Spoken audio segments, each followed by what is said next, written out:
Pour introduire notre troisième exposé qui concerne les fausses pistes que je souhaite barrer, quant à moi, je lis les derniers versets de la première épître de Jean.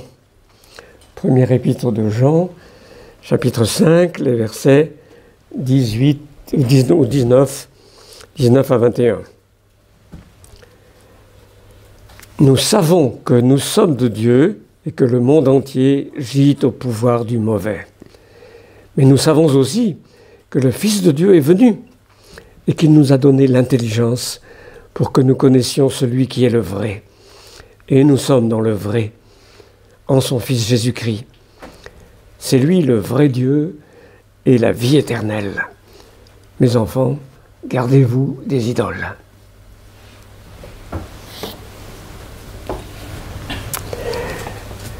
Les propositions que j'ai faites en ce qui concerne les notions clés que l'on manie lorsque l'on traite d'herméneutique ne correspondent pas à des convictions universellement admises.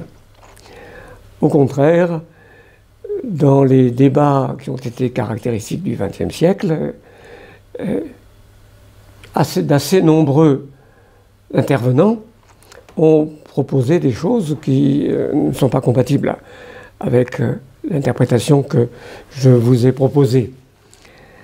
Et je vais traiter essentiellement de deux fausses pistes, fausses à mes yeux, que beaucoup ont empruntées, et je pense empruntent encore, et je vais donc essayer de clarifier ce qui est en jeu à mes yeux. Je signale que ces fausses pistes ont des guides qui les indiquent, assez nombreux dans le milieu universitaire non théologien. Elles correspondent à ces théories de la littérature qui ont fleuri en France, mais aussi particulièrement aux États-Unis, aussi en Allemagne. Il s'agit de théories qui ont eu un certain retentissement. Je les connais aussi principalement par le truchement de l'œuvre de Ricoeur, puisque c'est à Ricoeur que j'ai essayé de m'attacher pour suivre ce qu'il proposait dans pas mal d'ouvrages. J'ai lu avec un plaisir immense, vraiment beaucoup de joie, un livre d'un professeur au Collège de France, donc là la reconnaissance est suffisante, d'un professeur au Collège de France dans ce domaine qui, à mon avis, redresse les perspectives de façon admirable. Il s'agit du livre intitulé « Le démon de la théorie » d'Antoine Compagnon. Alors il n'est pas tout récent, hein, mais c'est quand même un livre qui correspond à cette floraison de théories diverses sur la littérature. Je considère que les thèses défendues par Compagnon sont essentiellement saines. Je suis très reconnaissant pour ce que je n'ai jamais rencontré. J'ai entendu l'été dernier, sur les ondes de Radio France, une série qu'il a faite sur Pascal. Sur les pensées de Pascal, c'était remarquable. Donc, c'est quelqu'un qui n'est pas loin du royaume. Mais je vous signale donc son ouvrage qui démonte les errements des théories de la littérature, avec ce titre, Le démon de la théorie. Je m'autorise en quelque sorte de cet apport pour dénoncer les fausses pistes, les barrer si je peux, d'autant plus vigoureusement. Alors, d'abord, il s'agit de la fonction du texte biblique.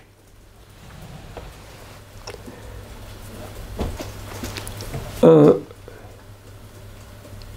présupposé quasiment, ou en tout cas une thèse, qui est très très largement répandue, c'est que la fonction que la Bible doit remplir, pour laquelle elle est vraiment prévue si l'on pense à une économie de la grâce divine, que la fonction n'est pas de communiquer un contenu doctrinal, mais pas de nous fournir un ensemble d'énoncés que nous pourrions résumer avec quelques thèses sur l'existence de l'être même ou d'un être, etc. Non, non, non, ce n'est pas du tout la fonction de la Bible. Alors, quelle serait la fonction de la Bible si ce n'est pas celle-là? Là, il y a diverses versions. Dans la famille de ceux qui rejettent cette fonction de transmission d'un contenu doctrinal, d'un savoir objectif, si vous préférez, il y a tous ceux qui mettent en avant une libération existentielle sans lien avec un contenu de croyance à adopter, mais comme une propulsion dans la vie, comme une façon de se dégager de tous les carcans des préjugés et des sentiments personnels eux-mêmes. Cette valeur de libération existentielle qui permet à chacun d'être lui-même, voilà ce que la Bible apporterait. Elle me touche, et ce n'est pas que j'y trouve la même chose que mon voisin, mais mon voisin est touché autrement. C'est cet effet vital qui est la véritable fonction de la Bible pour un certain nombre de ceux qui dévalorisent au moins toute idée de transmission d'un savoir objectif sur Dieu, sur son œuvre. Ce qui est important dans la Bible, et voilà, ça se retrouve, je dirais, dans le quotidien de l'évangélisation, du témoignage personnel, c'est que ça m'aide à vivre. Ce qui est important, c'est ça, et non pas les théories dont peuvent discuter les théologiens classiques. Alors, pour un certain nombre, ce n'est pas tellement l'épanouissement individuel, la libération de l'existence propre, mais une dimension plus collective. C'est la libération des opprimés dans le monde. Et là, la grande famille des théologies de la libération peut se situer dans cet axe. La fonction de la Bible, c'est de conscientiser ceux qui sont opprimés, et à l'aide de narrations comme celle de l'Exode, de les motiver à l'action, enfin, au lieu de subir passivement l'oppression. Et la règle de l'interprétation, c'est précisément d'aller dans le sens de cette libération. Là, les théologies de la libération ont une théorie herméneutique assez clairement énoncée. L'idée d'un sens objectif, il l'attribue à la classe intellectuelle des pays occidentaux riches qui font de la théologie dans leur bibliothèque ou leur cabinet de travail, et tout cela doit être répudié au profit d'un engagement dans la libération. C'est cela qui donne la clé d'une véritable appropriation de la Bible, mais dans la Bible, ce qui est intéressant, c'est ce qui motive à l'action militante, qui est conçue comme allant dans le sens de la justice et de la fraternité entre les humains. C'est là le vrai sens de l'Évangile. Donc nous avons une autre fonction que celle de la transmission d'un contenu doctrinal. Je crois que c'est assez clair dans cela. Vous avez d'autres qui sont beaucoup plus attentifs à des formes d'union plus ou moins euphorique des individus entre eux, qui sont tellement isolés les uns des autres dans les formes modernes tardives de coexistence, de vivre ensemble. Il s'agit d'exalter les pouvoirs de l'imagination. c'est très souvent avec un accent sur la liturgie, sur ce que l'on vit dans le culte, assez peu lié avec un contenu doctrinal. Des symboles. Il s'agit de vibrer grâce à des symboles, de laisser l'imagination nous mettre en rapport avec cet ultime qui autrement échappe à la définition, qui permet de nous retrouver ensemble, de nous unir les uns aux autres. Oui. Et puis vous avez, je pense, une grande tradition qui est souvent liée d'ailleurs, là je pense à l'Église émergente aux États-Unis, qui est très souvent liée à la tradition apophatique de la théologie négative. Finalement, on ne peut rien dire de Dieu sinon ce qu'il n'est pas.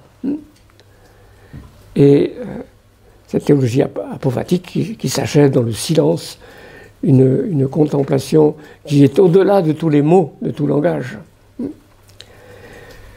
Si j'ai lu le texte de la première épître de Jean pour introduire ce moment, c'est parce qu'il me semble qu'il y a dans les versets que nous avons lus une opposition très forte à cette tradition-là. Nous avons reçu l'intelligence. Et c'est le mot dianoia, c'est même pas le mot nous, dont certains pourraient l'interpréter de l'intuition intellectuelle suprême dans un éclair supérieur et finalement indicible.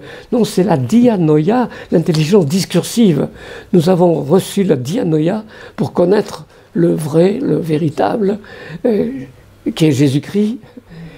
Et c'est en nous attachant à lui et à cette intelligence qu'il nous donne que nous nous gardons des idoles. Dans le discours commun que je critique, assez facilement, l'affirmation d'une transmission de savoir objectif est assimilée à de l'idolâtrie. Puisqu'il y a quelque chose là de tangible et de concret, un discours au bord bien assuré, alors c'est une idole. Une idole à quoi on s'accroche, parce qu'on cherche une sécurité. Et donc, la théologie négative, apophatique, est représentée comme le remède à l'idolâtrie. Idolâtrie associée facilement à fondamentalisme, etc. Je crois que c'est une très mauvaise analyse de l'idolâtrie. J'étais très frappé autrefois, ça fait longtemps, mais j'avais lu un fascicule sur l'idolâtrie par des spécialistes de religion, et il est très très frappant que le moment négatif appartient à l'idolâtrie. L'idolâtrie, dès qu'elle est quelque peu réfléchie, contient en elle-même à la fois l'affirmation que cette représentation c'est le Dieu, et l'affirmation que ce n'est pas le Dieu. Que ce n'est que la représentation de ce Dieu. Ces deux moments appartiennent à l'idolâtrie. Le moment négatif en fait aussi partie. Donc il n'est pas guérison de cette idolâtrie. J'utilise au moins les derniers versets de la première épître de Jean dans ce sens. Donc vous voyez quelle série de fausses pistes je me sens obligé de barrer. La deuxième grande fausse piste, c'est celle qui concerne l'autorisation du sens. Et j'emploie là le mot d'autorisation en me rappelant qu'il y a le mot auteur derrière. C'est peut-être un jeu de mots si on veut, étymologique, mais vous avez donc un discours qui est très présent et qui a été évoqué tout à l'heure, qui dénie à l'auteur le droit de définir le sens.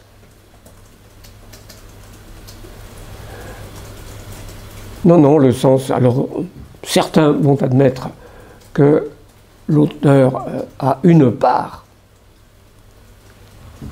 de légitimité dans sa définition, une part de responsabilité. D'autres la réduisent presque à zéro. Mais la thèse qui est courante, c'est qu'il n'en a pas le monopole, que ce n'est pas lui qui détermine le sens. Alors il y a diverses versions. Pendant un temps au moins, je l'ai critiqué sur ce point. Ricoeur suggère que quand on écrit, qu'on diffuse un texte, alors on rompt le lien avec l'auteur. Oui, dans la communication orale et à la présence de la personne définit le sens de ce qu'elle dit. Mais à partir du moment où elle l'écrit, où elle le publie, où elle l'envoie, le texte devient autonome et il n'est plus la propriété de celui qui l'a écrit. D'autres présentent les choses un peu différemment. Chez Gadamer, le philosophe allemand Gadamer, Hans-Georg Gadamer, je crois que c'est l'analogie de l'œuvre d'art qui joue un rôle très très important. Une œuvre d'art, ça a sens pour moi, mais ce n'est pas forcément le sens que l'auteur a pu donner. Le sens de la Vénus de Milo, bon, le sens de son auteur, on ne sait même pas qui c'est, finalement ça ne compte pas. L'important pour l'œuvre d'art, c'est ce que cela éveille en moi. Chaque génération trouve dans une œuvre grande, un grand classique, c'est-à-dire diront les classiques, c'est la vertu, justement, dans chaque génération, d'éveiller un sens différent. Et toutes ces interprétations sont légitimes, il faut se réjouir de la pluralité de ces interprétations. Cette analogie de l'œuvre d'art a pas mal d'influence. On pourra aussi l'appliquer pas simplement à une statue ou à une œuvre musicale, mais aussi aux grands livres, aux grands romans, qui nourrissent la culture pour notre Occident en tout cas, mais qui sont lus de manière différente d'une génération à l'autre, et c'est très bien. Et alors cet accent sur la pluralité possible des sens à partir d'une action de lecture peut avoir une version plus individuelle, une version plus collective. Et je crois qu'une tendance forte dans la situation où nous sommes encore, qui s'est établie donc au XXe siècle, c'est que la communauté est considérée comme la véritable origine du sens. Les communautés se constituent, réalisent leur identité par l'interprétation qu'elles font des textes qu'elles ont choisis. D'ailleurs, il y a d'abord l'opération de choix de texte. Pour caractériser cette identité, elle fait partie des salles d'interprétation, cette opération de choix. Et donc, il y a la lecture catholique romaine ou de telle congrégation catholique romaine, il y a une lecture de luthériens piétistes, une lecture de pentecôtistes, et c'est très bien, toutes ces interprétations, c'est la vie du texte, la vie de l'écriture biblique. Alors, je crois devoir barrer aussi cette ligne qui est adoptée par un grand nombre, affirmer que c'est l'auteur qui détermine le sens, si ce n'est pas son sens, ce n'est pas l'énoncé qui est en cause, qu'il a porté, formulé, ce n'est pas sa parole. C'est une autre parole. On utilise les mêmes mots, le même matériau linguistique, mais on forge une autre parole que celle de l'auteur. On n'est pas en train d'interpréter sa parole, on lui substitue une autre parole qu'on a soi-même composée.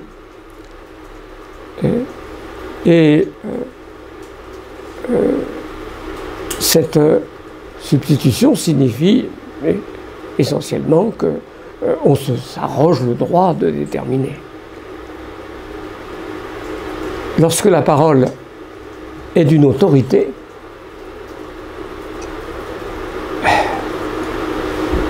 ne pas vouloir laisser à l'autorité la détermination du sens, c'est, me semble-t-il, très clairement se rebeller contre cette autorité, ou prétendre à l'autonomie face à elle.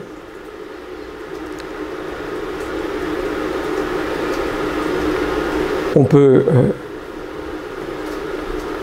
présenter d'ailleurs sous d'autres aspects aussi ce lien à la personne qui a parlé, au locuteur en termes linguistiques, auteur s'il s'agit de textes écrits. On peut le présenter sous d'autres angles. Une forme tout à fait fondamentale dans l'écriture, c'est la promesse, la catégorie de la promesse. Que vaut une promesse en dehors du sens que lui a donné celui qui a promis?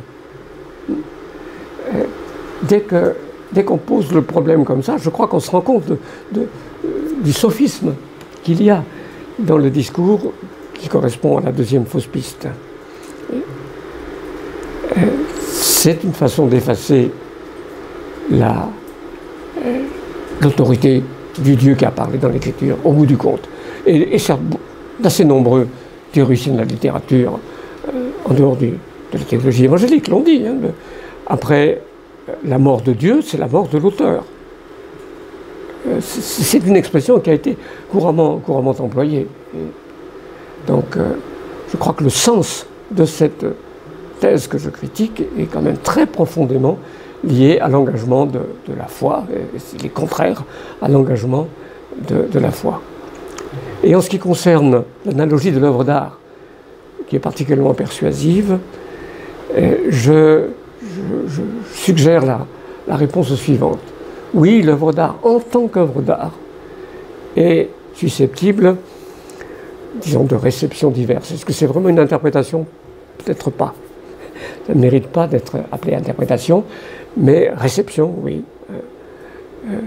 Façon de savourer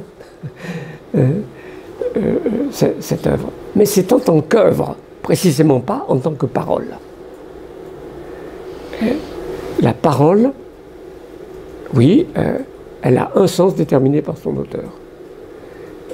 L'œuvre, elle peut être vue de divers côtés, elle peut être appréciée pour tel ou tel aspect, elle peut éveiller telle ou telle fonction imaginative. Oui, d'accord, mais l'écriture est parole. S'il y a des composantes d'œuvres poétiques en particulier, c'est une composante seconde au service de la parole. Donc c'est cela dont il faut prendre conscience, me semble-t-il, pour ne pas s'engager dans la deuxième fausse piste que je dénonce.